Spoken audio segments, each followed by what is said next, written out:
Good morning everyone. I took my MG Astor CVT delivery yesterday and today I'm going to have a trip to Bindiganavile Vynatheya temple, and so I will share my experience as I go. Hopefully it is useful for everybody who want to look at MG Astor as an option. I've already set my trip to start at 8:20 today with the location as well through the iSmart MG app.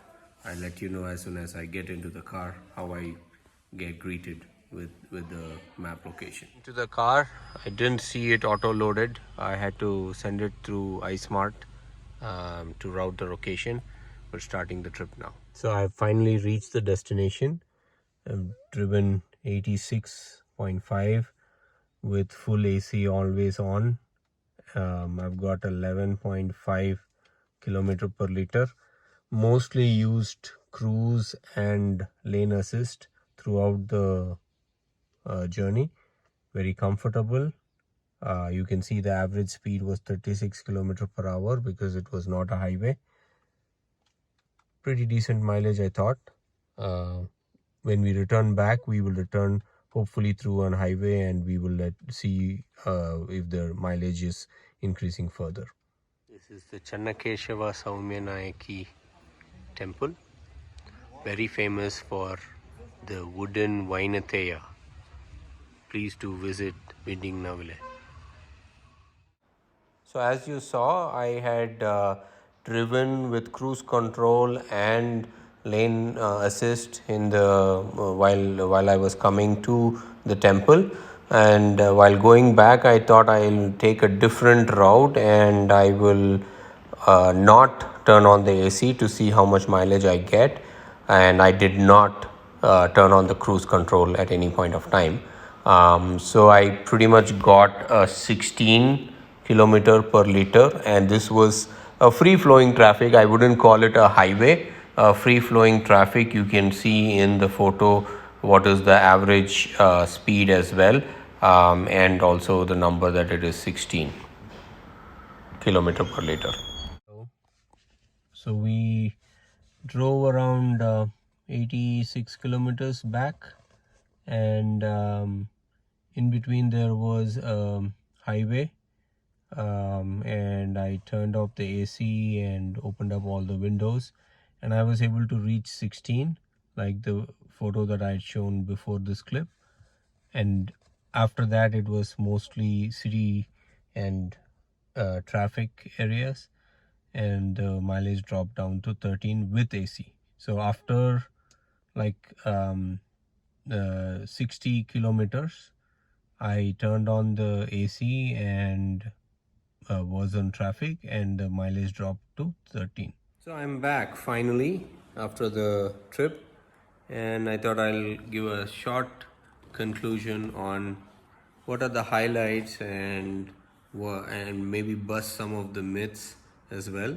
So as you could obviously see in the videos, I got a range of mileages, 11.5 to start with on all AC and traffic, moderate traffic, and without AC 16 kilometers per liter, and then on not highway I would say, but then with traffic and city drive mixed with highway, I got 13 as I came back home. Now, just to talk about some of the highlights of Astor, I think I'm not going to cover sunroof, which is beautiful, interiors, which is great, comfortable car, all of that is talked about, and you can experience that when you sit in Astor. But I think when I drove this car first time on this trip, I think there are 4 key highlights that I had. One is the cruise control. The cruise control is useful in city traffic and in highways. It's not just highways, right?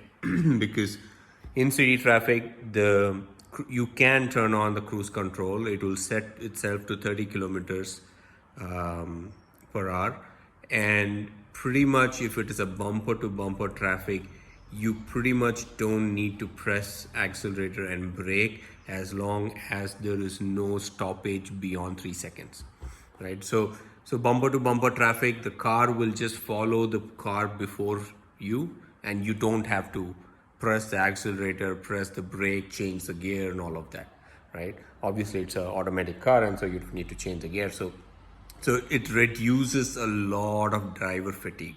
And this is not just true for bumper to bumper city traffic, but also true for the highway drive as well. And I'll come to that in the next point, why it reduces the driver fatigue to a great extent. The sensors for the cruise control are beautiful. It is even detecting two-wheelers, right? It also has an option to detect pedestrians crossing, but then I didn't come across a situation that way. But then I had a lot of times when there was a two-wheeler in front of me and the car was slowing down because there was a two-wheeler not just in front of me, but just on the left side two-wheeler lane, but slightly moving towards the main lane, right? So the car started slowing down, and it's very easy to override it. You just have to press the accelerator. If you press the brake, obviously the cruise control goes away, but if you press the accelerator, then the car will immediately respond back and say, okay, I will go by what you're saying, and you can override it and overtake that vehicle and then continue with the cruise control. Now that's adaptive cruise control is a beautiful option. The second one is lane keep assist. Pretty much 50% of my drive today, or maybe a little more than 50%, but let's take 50%, was just keeping my hands on steering wheel. I did not press the accelerator, I did not press the brakes, right? So I just had to keep my hands on the steering wheel.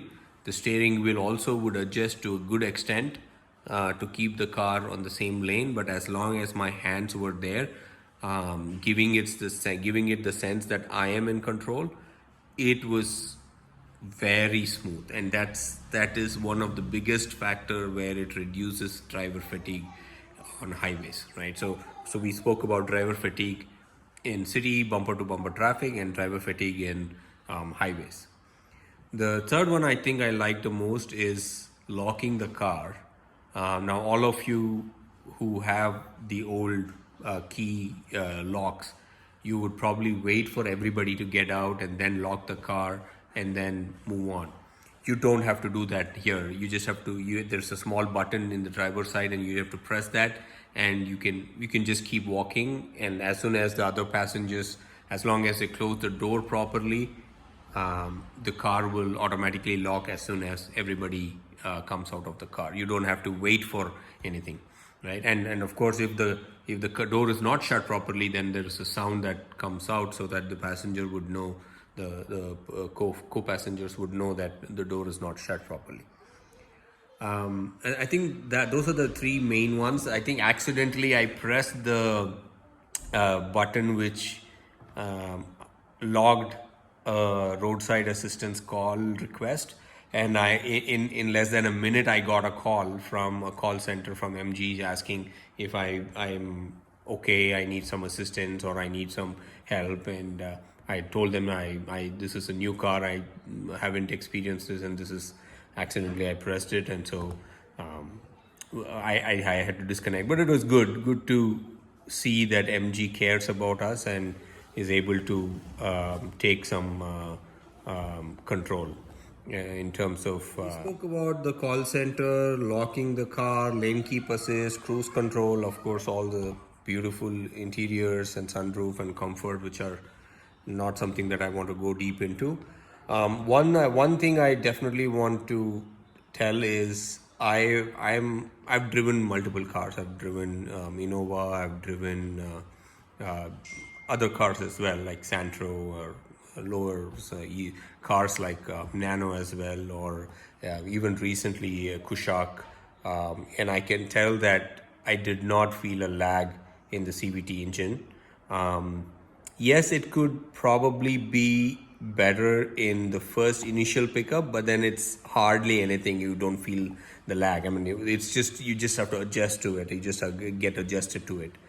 There is an option to go to sports mode, so I did use it one time just for the sake of it. I didn't really need to use it, but I used it one time because I was climbing and I thought I'll stop the car, and then I pretty much came to a halt, almost to a halt, and I wanted to accelerate in a slope, and I thought let me use the sport mode, and I was able to easily switch to a third gear and move the car up. But I think really it's hardly useful unless the incline is too high. But of course, it's good to know that there is an option that way, right? So those are some of the highlights of this trip and about MG Astor. I hope you like this video, and I'm starting off with my channel here, and so definitely look for all your love. Thank you. This is Kula.